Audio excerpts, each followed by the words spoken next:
ప్రభుత్వ పథకాల అప్డేట్స్ గురించి మన ఛానల్ని సబ్స్క్రైబ్ చేసుకొని వీడియోస్ అయితే లైక్ చేస్తూ ఉండండి. ఇక వివరణకెళ్తే ఆంధ్రప్రదేశ్లో ప్రైవేటు పాఠశాలల్లో ఉచిత సీట్ల కోసం దరఖాస్తులు అయితే స్వీకరిస్తున్నారు.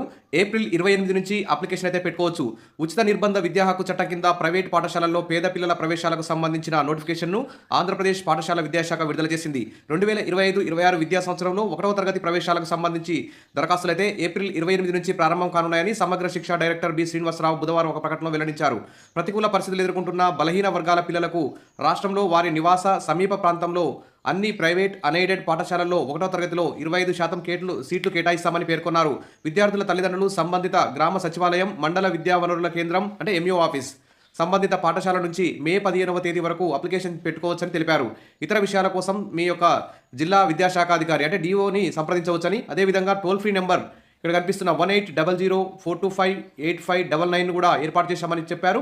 అన్ని ప్రైవేట్ అన్ఎయిడెడ్ పాఠశాలలు ఆన్లైన్ పోర్టల్లో ఈ నెల 19 నుంచి 26వ తేదీ వరకు నమోదు చేయాలని చెప్పేసి కూడా ఆదేశాలు అయితే జారీ అయ్యాయి. ఇది బడుగు బలహీన వర్గాలకు ప్రైవేట్ కాన్వెంట్ స్కూళ్ళలో చదవలేని విద్యార్థులకైతే గుడ్ న్యూస్ అని చెప్పుకోవచ్చు. అందుకోసమే ప్రైవేట్ పాఠశాలల్లో 25% సీట్లనైతే మరి పేదవారికి కేటాయించడం ఇది ఒక గుడ్ న్యూస్ అని చెప్పుకోవచ్చు. వెంటనే అప్లై చేసుకోండి ఏప్రిల్ 28వ తేదీ నుంచి. ఇంకేమైనా డౌట్స్ ఉంటే కామెంట్లో పెట్టండి, క్లియర్ చేస్తాను. సబ్స్క్రైబ్ చేసుకోండి, వీడియోస్ అయితే లైక్ చేస్తూ ఉండండి. Thank you.